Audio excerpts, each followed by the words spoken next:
Welcome to Fresh Start. Are you ready for health? We're talking about how to balance stress. And now we'd like to talk about how to manage your thoughts to help manage your stress. We want to focus on some mind-body practices. They've been shown scientifically to have short-term benefits in helping reduce heart rate and blood pressure, as well as improve cortisol, improve your thinking, and lower perceived stress. They also have some long-term benefits. They cause a more healthy cycling of cortisol levels, improved heart rhythm findings, insulin sensitivity, lower inflammation, improvements in epigenetics and telomere length, and improved brain function and structure. Let's look first at mindfulness. This is defined as a non-judgmental state of intentionally focused attention to the present and what is happening around or inside an individual at the moment. Mindfulness is being in the present, not thinking about the past or the future, but being where you're at in the environment you are in and engaged with it mentally. Here's a great example. Here's a little girl that's totally focused on the present. She's not concerned about her next meal. She's not concerned about something that happened yesterday.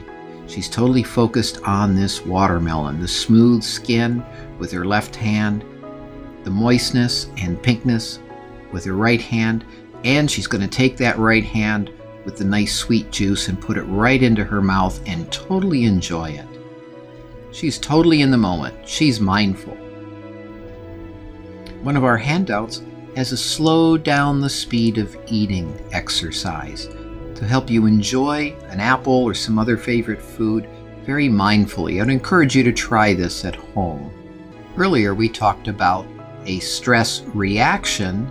Now we want to talk a little bit about a healthy stress response. You can take a moment and think about it, understanding the situation, being mindful of it without judgment. That guy just cut in front of you, no wonder your heart's racing. It's not that there's a problem with your heart. You recognize that it was the guy's action, not anything that you did. And you have control over how you respond. You can speed up and honk your horn at him, or you can just relax and let it pass. This promotes balance and doesn't exceed your reserves. We also want to think a moment about the power of our memories for both good and bad. Your memories have powerful influence over your mind. Think a moment about a lemon. Just think about cutting that lemon, smelling it, holding it up to your mouth, taking a sip of that lemon. Is it making you pucker up? Do you actually have a lemon? No, it's just the memory of the lemon that's doing that. It's healthy to have positive thoughts. Think about those good past experiences, things that you're thankful for and grateful for.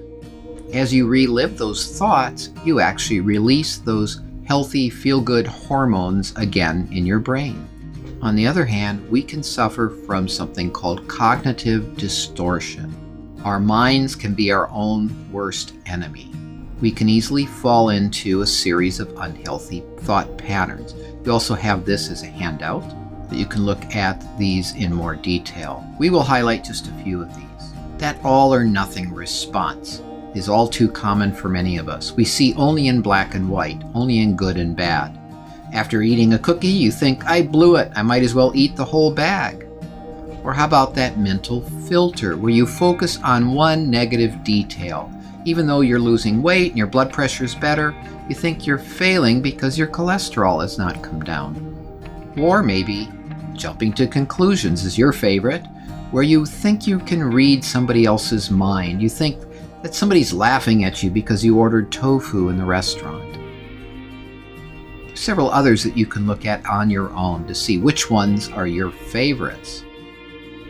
What we'd like to invite you to do is untwist your twisted thinking. Once you've identified your distorted thinking, you can deal with it. Consider your negative thoughts and see if they fit one of the categories of cognitive distortion. Examine the evidence. Is your negative thought really true? Think of or list the evidence to the contrary. Consider your past successes. Are you really a failure?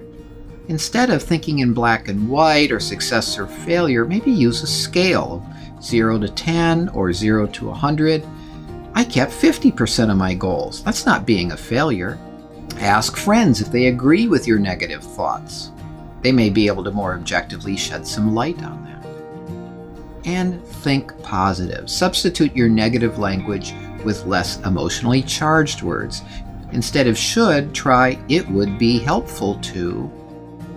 Are you struggling with unforgiveness towards somebody? You're actually just hurting yourself. You're keeping yourself in prison. A friend of mine who's a counselor says it's like running around with a backpack of rotten potatoes.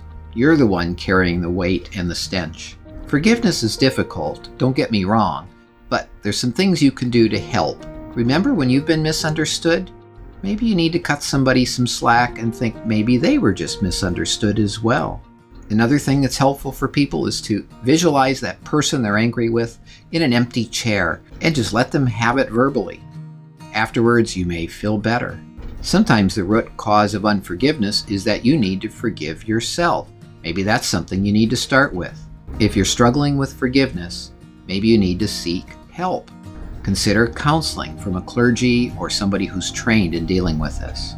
Next, we want to focus just a couple of minutes on some techniques you can use to help you relax. One of these is deep breathing. There's different types you can do. One is called square or box breathing. You can find a video on our website demonstrating how to do this.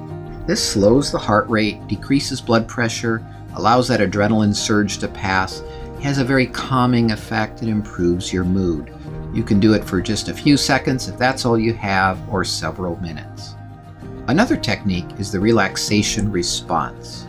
This actually combines several techniques such as deep breathing and mindfulness. There's also a video to guide you through that on our website. Before you do these, I would encourage you to take your pulse, and then again after to see what kind of effect it had on your heart rate. Are you ready for health?